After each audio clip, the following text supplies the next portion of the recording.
In this month's episode of Rising Stars by Restaurant Hospitality, George Medoski at the Philadelphia restaurant Fork talks about the labor problem, his focus on reducing food waste, and his outlook for the holiday season ahead.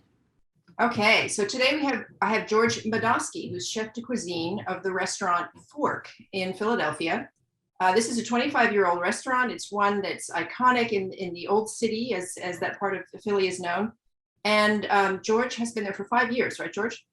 Yeah, that's correct. 5 years. 5 years. And so I want to start out by having you tell me a little bit about your background, how you ended up there, and then we can go on and talk about what you've done in the kitchen there. Yeah, so like I said, I've been at Fork for about 5 years now. Prior to that, I was on the opening team of Bank and Bourbon, which is up the street on 12th and Market in the Lowe's Hotel. I was there for about 2.5 years, worked through all the stations at like a line cook kind of a level. Made a lot of good friends, moved on from there and started as a garde manger cook, kind of like, bottom of the totem pole here at Fork. Just kind of wanted to work my way up.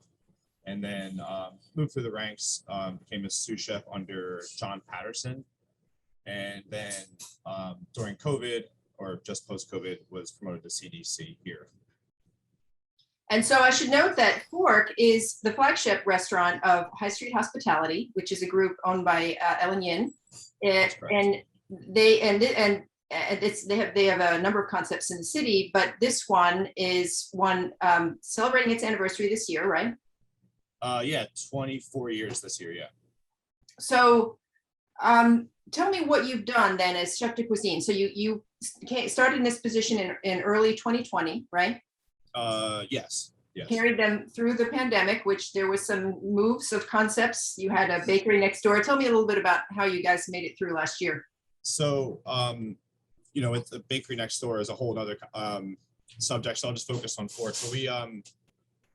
So during the pandemic, we launched the Fork on the Road program, which helped us get our food from Fork itself, which is in Old City, to the suburbs in Philadelphia and also to Jersey, to where a lot of our customers normally be able to drive in or feel comfortable eating in. We're not at that moment, so we were figuring out ways to ship it to them essentially. We also launched Fork Etc., which is an online ordering kind of a deli style pickup where it'd be like a pint of vegetables, a pint of meat, maybe like a starch ready to go in pint containers. People could like kind of shop as they would in a deli and grab a few things for the week. And we launched that as an online only kind of a thing. We also did a lot of hospital meals for like some of the frontline workers. We did 10,000 meals over the course of a few months. And then with the bakery, they were doing full scale service for takeout only. And then, at a certain point, I think September 2020, we moved the bakery to 9th and Chestnut. So that space is vacant next door to us now. So there's a lot of adjusting and moving around during that time. So our kitchen had to get redone at Fork, or I should say shifted around, not necessarily redone, but. So, and tell me how the recovering is going. So I had the pleasure of dining there about a couple of weeks ago, and it was just delicious. It's just this fabulous focus on seasonal produce that you have. It's the peak of the season, I'm sure, for Philadelphia right now. And so tell me about what you've done and how it's going for you now as you guys have opened up.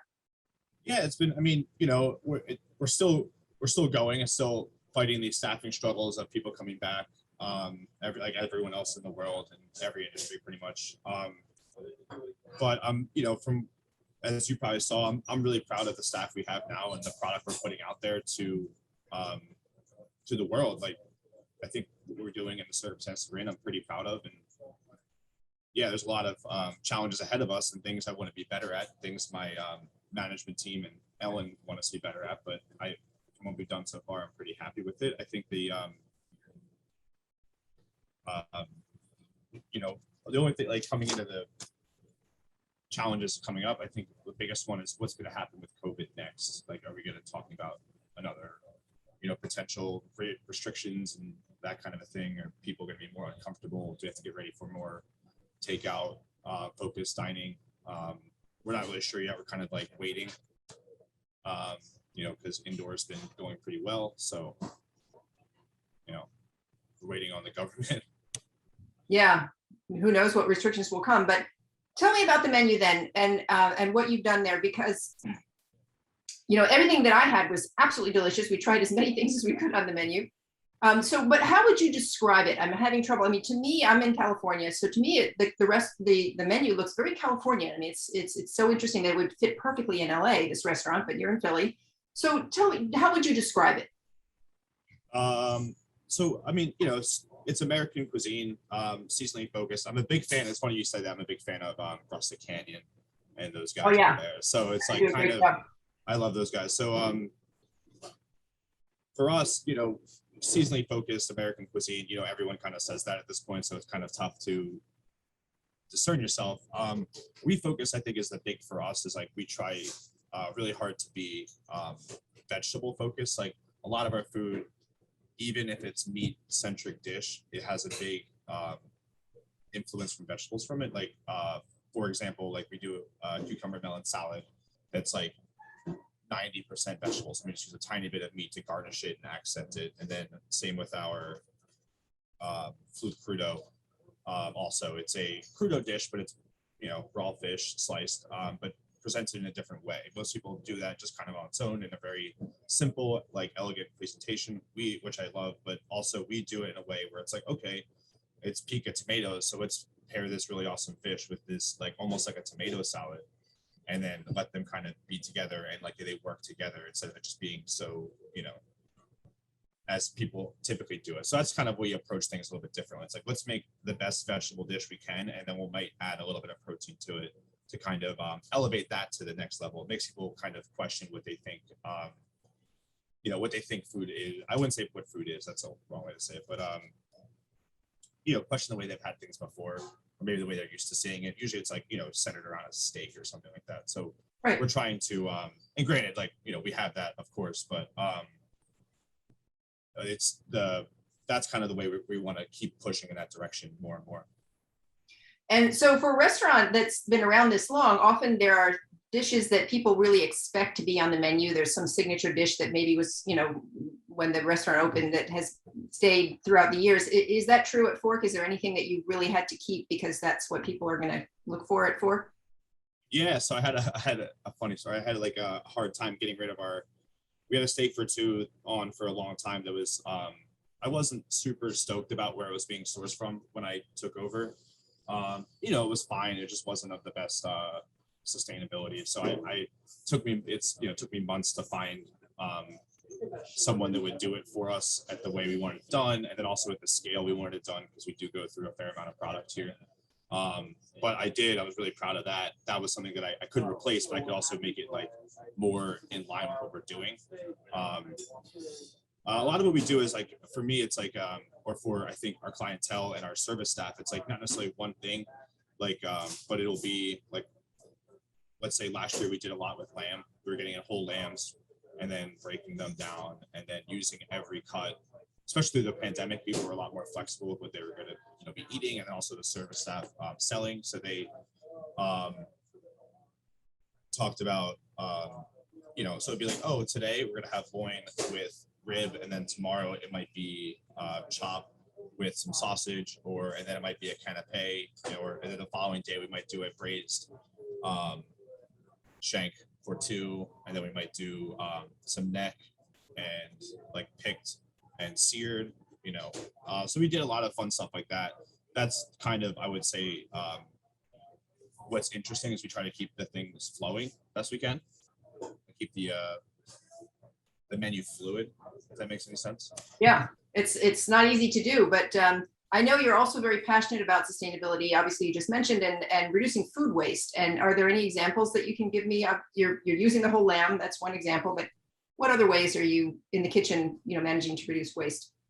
Yeah, so one of the reducing waste. So if we get like everything, radishes and turnips always come with tops on. No matter, I mean, I shouldn't say always, but ones that are of quality come from the farm always come with tops on them still, and they're fantastic to eat sautéed. But what we like to do is once we order a large amount, maybe 50 pounds of radish with the tops on, clean all the tops up, wash them, we'll ferment them into kimchi.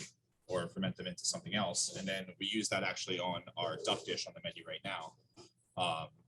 And it's something that's really cool because 6 months ago, those were essentially, they're a byproduct, they're a waste that we weren't going to use. And then we saved all of it. Now we have a ton of this really flavorful kimchi that kind of elevates our dish now into something special. So we also love using like things like, pig head. Scrapple's a fun Philly diner classic that everyone around here does. It's a Pennsylvania thing. Yeah. So we do kind of a really cool heirloom version of it. We'll take like, local pig head and other things and braise it all down. And with heirloom polenta we get from a farm around here and cook it down. And like, there'll be nice chunks of, some meat and fat and stuff. And then for brunch, we like bread it and fry it. And people love it because it's like familiar, but it's also kind of special in a way because it's like different. Yeah, for sure. I would eat that. That sounds delicious. Okay, so you mentioned some of the challenges ahead for the fourth quarter. You're not sure what COVID's going to do. And you also mentioned earlier on just dealing with the staffing problems. Anything that you can mention about how you're addressing that? Yeah, I mean, we have like a lot of restaurants in our area. We have a lot of restaurants in our area are closed on Monday and Tuesday, so we can maximize our staff in that way. So every person who's here pretty much works every day. Granted, another topic is we have our cooks that we move to a 4-day work week, so we can maximize their time during a given day that they're here, so that they're here for longer and less often, which does help so they can carry through more of that given day. We have our things out there. We're also trying to just make it a place that people want to work is probably the most important thing. It's like once you get people, you got to like try to retain them as best you can. Can be challenging, but I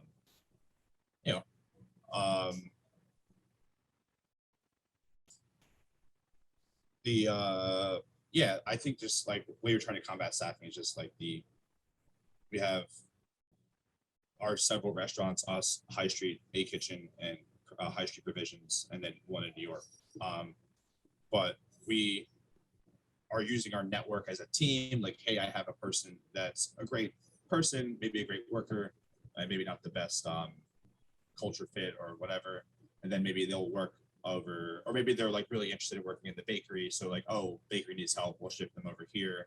And usually that person who is very open to that because they're like, they see it also like, oh, you guys have a bakery, I'd love to work in your bakery. Oh, I'm really interested in learning desserts. I'm really interested in learning whole animal breaks with George over at Fork, or something with A Kitchen with Eli. So we're using our networks the best we can. It's a struggle out there for everyone, but we're in it. We're doing the best we can. Yeah. What are your expectations for the holiday season? I don't know whether or not that's a big season typically pre-pandemic for Fork, but what do you think's ahead in the business? Yeah, so I mean, we'll probably we did Thanksgiving last year with like kind of a turkey dinner, nothing too crazy about it, just kind of the classic. Yeah. And that went really well. We'll probably do something similar to that again. Offered probably for here and to go.